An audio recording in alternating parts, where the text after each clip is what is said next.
Family நீங்க லைவ்ல இருக்கீங்களா என்னன்னு எனக்கு தெரியல.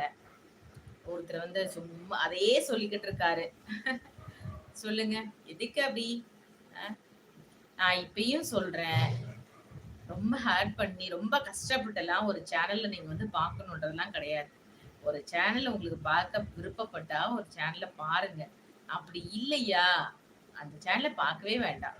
போய்க்கிட்டே இருங்க.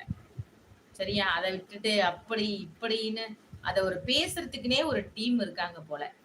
ஆ என்ன ஜென்மங்களா இருப்பாங்கன்னு தெரியல. சரி ரைட். அது அவங்களோட குணம். அதனால அத வந்து அப்சர்வ் பண்ணிக்க கூடாது. நான் இன்னமும் சொல்றேங்க. நான் எப்படி இருக்கனோ அப்படிதான் இருப்பேன். ஒருத்தர் அழகா இருக்காங்கன்னு சொல்லிட்டதுனால நம்ம அழகாயிற போறது கிடையாது. ஒருத்தர் நல்லா இல்லன்னு சொல்றதுனால நம்ம நல்லா இல்லாம இருக்க போறது கிடையாது. கடவுள் நமக்கு என்ன படைச்சிருக்காரோ, நம்மள என்ன ஒரு அர்த்தத்துல வச்சிருக்காரோ, அதுதான் என்ன பொறுத்தளவு. நான் என்னைக்குமே கடவுள நம்புவேன்.